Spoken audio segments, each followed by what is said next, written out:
is the Friday night. We are with Erdinger. We are in the wonderful Nova Scotia, and we're having a lovely time. I've got Kev Walsh, I've got Cam Rimmer, and I've got Rob Gutmann. And also, we can first and foremost do this for Zoe's place. Another crazy win. Well done, everyone involved. So many people have played the part and done the absolute business. They're ready to play the part and do the absolute business, Rob, this weekend. Aye. We were all very excited by what happens against Leverkusen. It's a really good win. Villa have had a tough week themselves. I mean, it's Maddie picks it up. Let's just have a minute to remember it's Maddie picks it up. You see, I haven't seen this. I had to listen. I listened to your show where you talk about it for 10 minutes before you actually finally tell the listener what he does.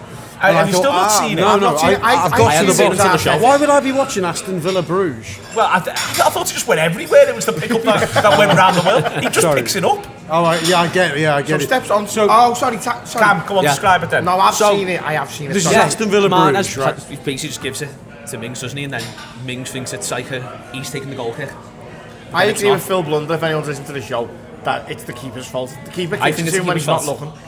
Yeah. So it's the goalkeeper's fault. I assumed you were talking about Arteta getting booked for going on the pitch. No, he picks it up as well. Hey, he does my head in him. There you are then. That's a whole show in itself. He's a knobhead. It's bad news for Sam, isn't he? He's a Lego-headed weirdo. He really is. And going on the pitch to handball a ball that's still in play when you're the manager is insane. Is this what he did against Inter? Yeah. Just stepped on the pitch and grabbed the ball. That's not very good. Well, it's There should be something more than a sending off for that. Yeah, maybe it didn't get sent off. He got a yellow card. It was only a yellow. Hang him upside down by his ankles for the rest of the game. I don't think we want to start. Honestly, I can't start hanging managers upside down by their ankles unless they're Lopetegui and they fail to beat Everton. I'm not in. That's the point at which we start hanging people upside down by their ankles. I think I'd start with Arteta and Lopetegui and come along later. That's good that you've got a plan and a strategy. Anyway, so he picks it up. We'll put that to one side. This has been Aston Villa's week. So we've had the great week. Right, and it's funny, normally on this show, what I do is hey, let's talk about the previous game. But one, it was on Tuesday, so it feels like it was a year ago. But also two, the whole week feels so massive. They won the first one against Brighton. They've got the second one in the bag against Leverkusen. The third one is Villa. And Kev, if they do this, the week simply couldn't have been any better in the wider context of everything else that's going on. Yeah, it's a huge week, especially when you consider, like, look, for the first half an hour, 45 minutes against Leverkusen. I know looking back with, like, 2020, like, hindsight, you go, it was just controlled. But at the time, I remember thinking to myself, best of luck to whoever's doing the post-match on this, because it's so boring and nothing's happening. But it turns out that might just be by design. Like, because the Brighton game was, well, Brighton probably had a little bit more to do with it than Liverpool, didn't he, in making it that way. But it seems to be that he's very comfortable being uncomfortable, whereas I think as a group of fans, we're getting a little bit more used to it. And obviously, the more success you have, the better. With Villa coming to town on Saturday, though, they're a perfect opportunity for a 90-minute performance, I think, because they've had a tough time. They haven't been played. That's a horrible week to lead into a game away at Anfield, isn't it? Yeah, they've dropped the points in Europe, Villa. They've dropped the points in the second half against Tottenham. I think this is important. They were 1-0 up at half-time. Yeah. So this is why, first and foremost, we shouldn't be seeing them as a set of bums. That's not what they are. They were 1-0 up at half-time against Tottenham, and they were worthy of it at that point. But I think they've got within them at the minute weird little bits of fitness, weird little bits of form. It's not quite clicking. They're coming to town, Rob, but it's the joke that we make year in, year out. It is the most important game in Liverpool's illustrious history. This one on Saturday, and it's at 8 o'clock, it's Saturday night. It feels enormous, it can still go wrong. Well, absolutely, yeah. I can barely function in the run-up to it. It's too exciting and too nerve-wracking. It feels because of muscle memory of the last few years that we're back in a certain place. Yeah. We're either, I was saying to you, Cam, just before the show, it feels, are we back in April in one of those weekends where Arsenal and City were playing, they just dropped points and we gained, and like when we beat Brighton and we were within 7 games of the title, or are we back in that week after we beat Villa 2-1 and suddenly the title was opening up for us very early on in 1920? I don't know, it all has those kind of vibes around it. The fact that they've both got toughies as well, the fact that we had this dream weekend, and you realise thinking back, and you were saying that to me, it's not very often you get 2 sets of results go your way and your result goes away. And there's a little glimmer of a chance that happens again, just a glimmer. That Arsenal, very tough game at Chelsea. City playing Brighton on form, us playing Villa. Good, but out of form. I mean, it's all set up for a big fall and balloon deflate, but it might not be. Also, I think it's set up for the exact opposite. Well, I don't know. What I mean is, there's a hubristic possibility to it because we don't know what we are at the moment, but it also feels like a key moment to grasp. If this team wants to be something, this is the week. Actually, I don't care if they both win. As long as we win, we go into the international break and we're still in a great position. This is my entire thing, Cam. And what I don't want the ground to be a bit deflated if City go to Brighton and win 3-0 at R5 and then we're kicking off at 8 o'clock. That doesn't matter. We've got to do our thing, and I think in terms of announcing what we are and clarifying what we are, I think one more win sets up the rest of November, December, into January. I think we even need to think again. I think if Liverpool beat Aston Villa, there can be no argument that Liverpool are deadly serious. Yeah, I mean, we just need to do what City have done to us for years, where when we've played before them or after them, and then we're watching their game, hoping and just not slipping up, and it's just a case of let's just go and do it. Whenever you get. Sorry, everyone. I'm just having Alfie go on a bar behind. And I've seen a load of wines and a cocktail. Alfie.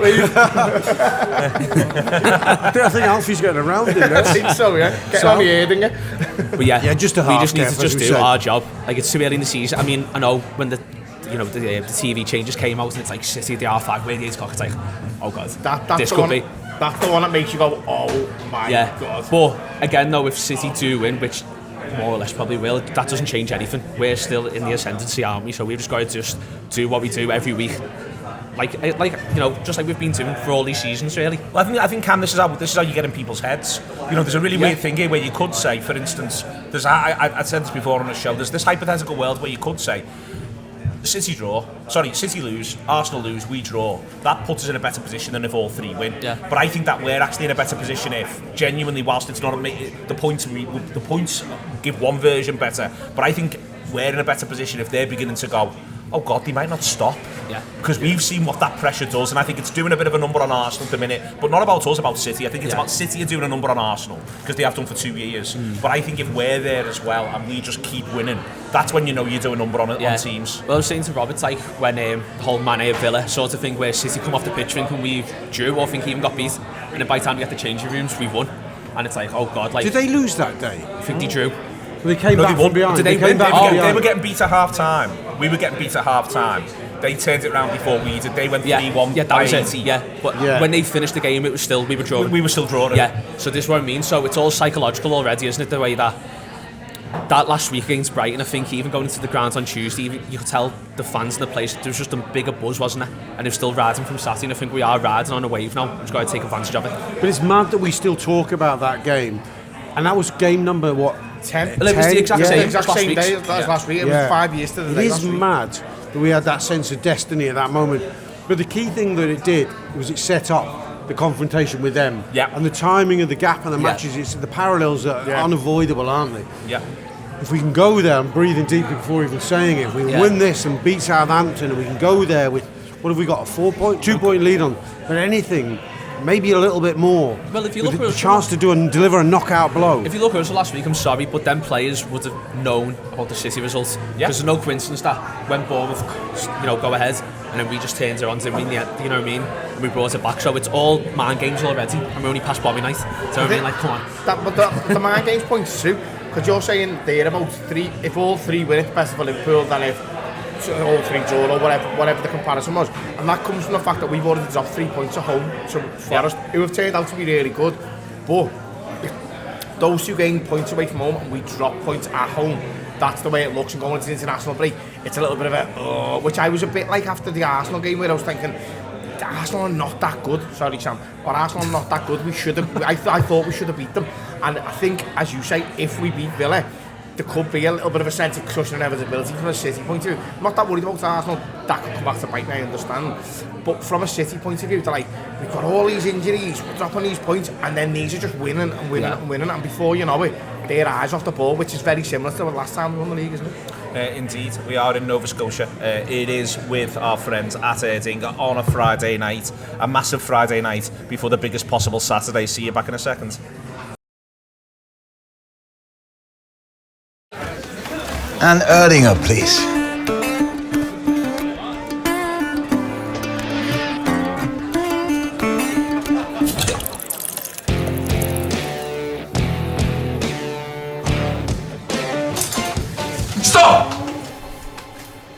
don't forget the best bit.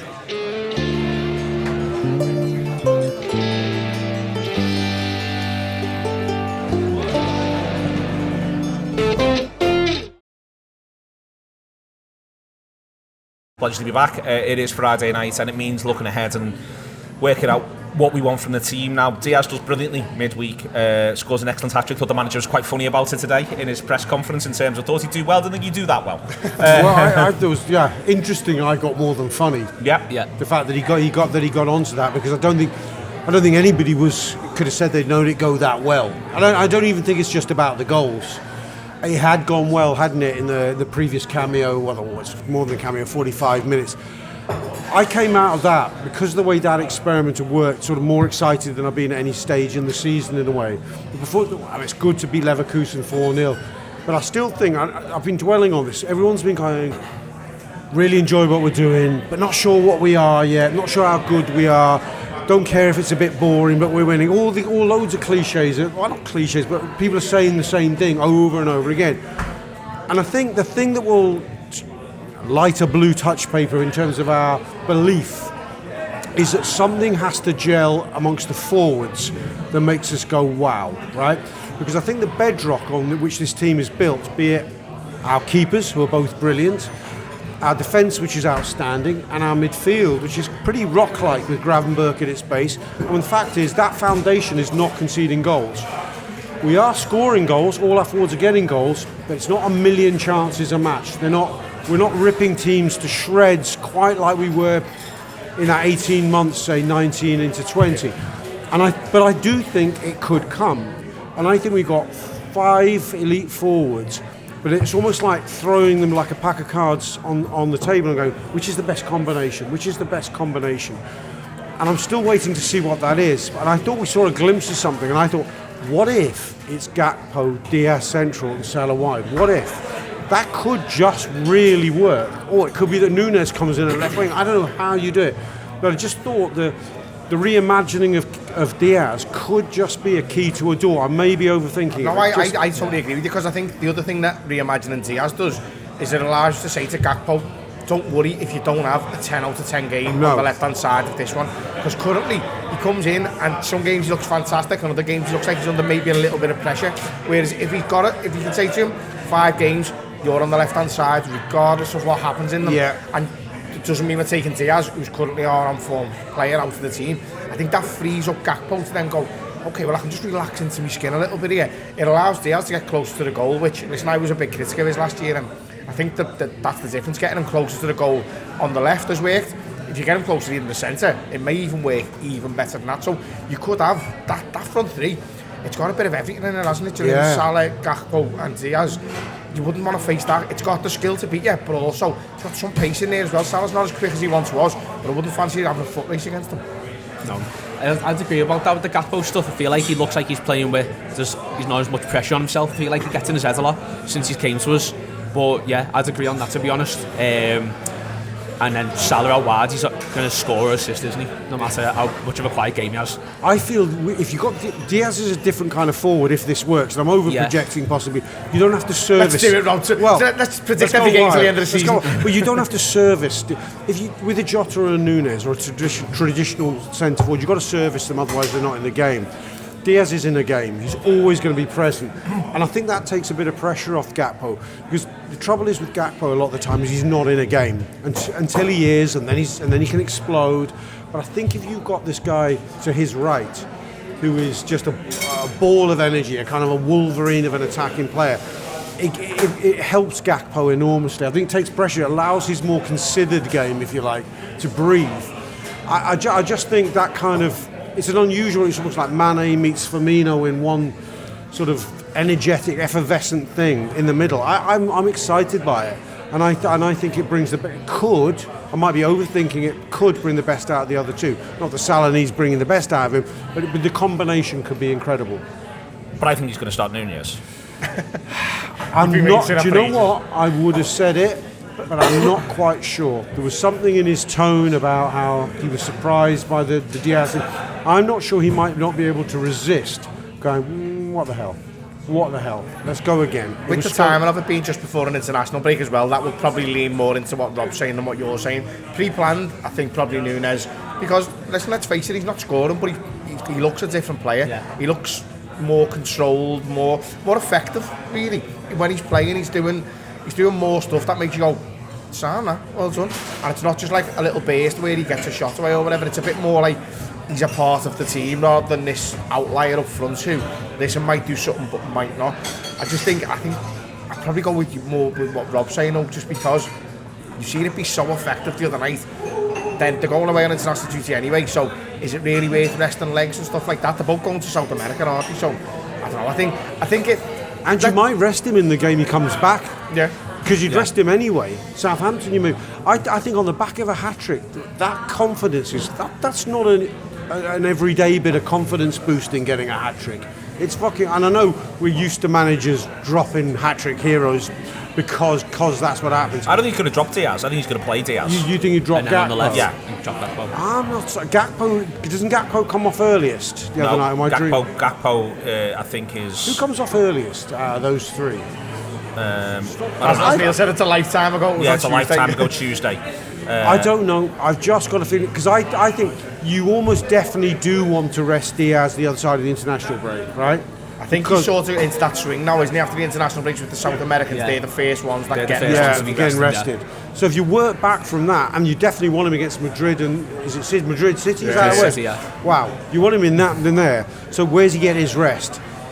I think you're better off resting him Southampton or giving him half an hour against Southampton than you are pulling him tomorrow, or not pulling him tomorrow. Than let him go again. Go with that. Go on. Neil's no, go on. I'm trying to look up. Literally, he's messaging Arne Slot. I can't believe it's gone onto my head. What do you think on Núñez to start?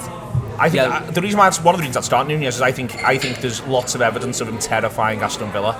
I think there's a couple of years ago in the 3-1 where we went away and they just can't cope with him. There's the home game last season where they just don't want to know. Play him left wing. That's what I do. Well, that's what we did. We did that when we went there and we won 3-1. Núñez was left wing for that one. Last season he's through the middle. He scores that mad one, or he doesn't score that mad one. That one where he hits it into the post, it bounces off, it hits their lads and goes in. So he never gets the goal for it. But we're 2-0 up. We're 2-0 up at that point. That puts us 2-0 up. But he just keeps running channels, and they're just going, we can't cope. They hate him. Trent goes and plays quarterback almost. That game at the league game, the 3-0, he almost drops in and plays centre half as a 3, and he just keeps dropping bombs over the top. And Villa are like, because he's really clever with his line, Emery, but it's what I thought it was one of those, your greatest strength, your greatest weakness, and all of a sudden this fella's running through, because you're not high but you're not low, so there's room, but where'd you put it? I'd start Núñez, and I think he will. I mean, it's a nice problem to have, isn't it? Yeah. Like we've just been sitting here for 10 minutes discussing which striker we're going to start in the front three, and it's like, well, there could be worse problems, couldn't there? But I don't know. I think it's a nice problem to have, but you do have to solve it. Yeah. It's a puzzle. Yeah. It is to get. Look, it's fine margins. You need peak performance. I think. Yeah. But I think at this stage of Slot's career with us, obviously I think this is going to happen, isn't it? Like in his first season, he's still sounding out. I think he's got his best 14, or what his best exact 11 is. I mean, I know you see like he's still chopping and changing, isn't he? So it's a tough one. But what do you think he's going to do in midfield? Well, I personally think McAllister looks knackered. That's myself, but he's going to start him. But do you play him and then kill the game off and get done on 60 and then bring him off, or what? But I mean, it's going to be Gravenberch if there's no injuries. Yeah. Jones, and I'm going to eat my words here, but I think McAllister. But looking to bring McAllister off as early as possible, because I'm sorry, I was going to say the Jones Bosley thing. Jones was brilliant again the other night, but he was brilliant the game before Arsenal. I can't recall who it was. No, Chelsea at home it was. Match, really, yeah. So he's man of the match and he played against Arsenal away, and it was the wrong decision. So it was like, we needed this running. And I think you look at Villa's midfield, it's a strong, powerful midfield, isn't it? Technically good as well, by the way. Good, like very good players. But if you're on top in the game like you're describing there, and you can get it done by 60, playing Jones from the start could look like an absolute masterstroke. But if it turns into a bit of a dog, and we are in the first 45 minutes maybe just feeling the game out a little bit, you might be going, I wouldn't mind Szoboszlai closing down that space before he gets the chance. I'd start Szoboszlai. I think the question for me is Jones or McAllister. That's what I think.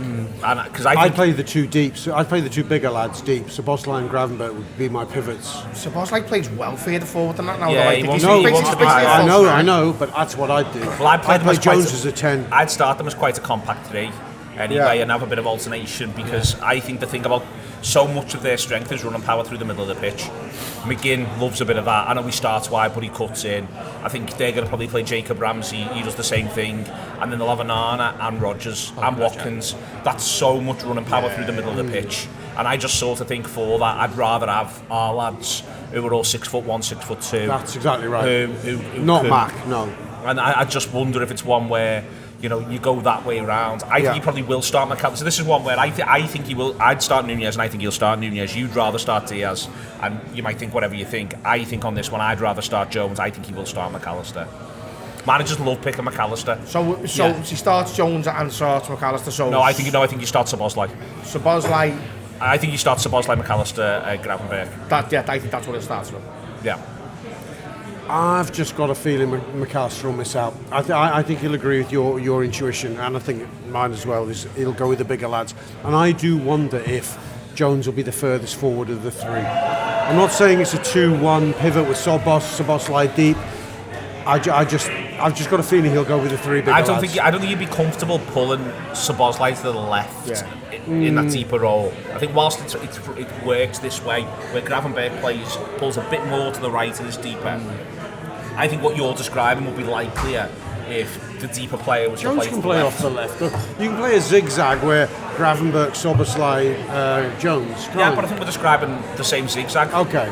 Also, the further forward you play Jones, the more you're allowing them to get ahead of steam up with the run. And I think Szoboszlai is the player that, if he plays where he's played basically every game he's played so far this season, his role stops it early. That's it. Stop it. It might not even be to win the tackle. It's just to put the player off so much that he just can't find the perfect pass. So every pass might just be 5% under hit or whatever. And him doing that role then allows the players behind them to cut off the passing lanes, and that's where we win the ball back. And I think that works better for Szoboszlai than it does for Jones. Now, the reason why I'm not complacent about this is that, though, Cam, and there's certain things we've seen a couple of times this season. There's been moments where people have said, feels like there's a lot of grass for the opposition to burst into, but we managed to close it off quite quickly. Well, I think these are the ultimate sides in this league at the minute who've got lads who burst into the grass through the middle of the pitch. I think, Watkins, I've described, loves to run off the back of people, so you've got to worry about what's going that way. But Rodgers wants to come from deeper, and Arna's in there as well. They say there's the wide players in there who aren't Tielemans, but the others. That's what I'm worried about it. I think we're the better side. I think we should win the game.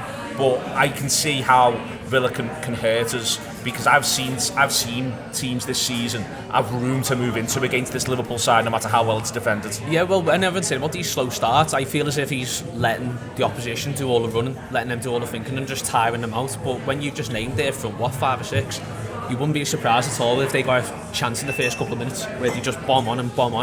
But yeah, we are the better side, but I think this will be the game where it shows. It's like, right, this is where we're going to show what we're made of. Like, I know we said about Chelsea being a big test the other week on Arsenal, but I feel like this is just as big as them two now. I agree.